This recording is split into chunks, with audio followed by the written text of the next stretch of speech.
കക്കൂസ് മാലിന്യം തൊടുപുഴയാറിലേക്ക് ഒഴുക്കിയതിൽ സ്മിത മെമ്മോറിയൽ ആശുപത്രിക്കെതിരെ പ്രതിഷേധം ശക്തമാകുന്നു. യൂത്ത് കോൺഗ്രസിന്റെ നേതൃത്വത്തിൽ ആശുപത്രിയിലേക്ക് പ്രതിഷേധ പ്രകടനം നടത്തി. സ്ഥലം സന്ദർശിച്ച ആരോഗ്യവകുപ്പ് അധികൃതർ ആശുപത്രിയോട് വിശദീകരണം തേടി. കഴിഞ്ഞ ദിവസം പുലർച്ചെയാണ് കക്കൂസ് മാലിന്യം പുഴയിലേക്ക് ഒഴുക്കുന്നത് നാട്ടുകാരുടെ ശ്രദ്ധയിൽപ്പെടുന്നത്. പരാതി ലഭിച്ച ആരോഗ്യവകുപ്പ് സ്ഥലത്ത് പരിശോധന നടത്തി ആശുപത്രിക്ക് നോട്ടീസ് നൽകി. എന്നാൽ നഗരത്തിലെ പ്രധാന ജലസ്രോതസ്സായ പുഴയിലേക്ക് മാലിന്യമൊഴുക്കിയതിൽ ജനരോഷം കടുക്കുകയാണ്.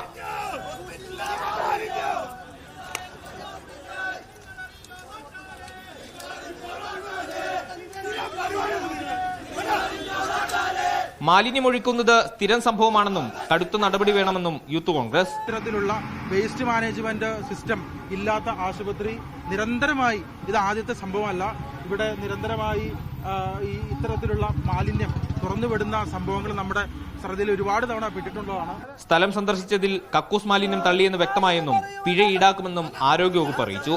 പുഴയിലേക്ക് മാലിന്യമൊഴുക്കിയതിന് മുൻപും ആശുപത്രി പിഴയടച്ചിട്ടുണ്ട്. മീഡിയ 1 ഇടുക്കി.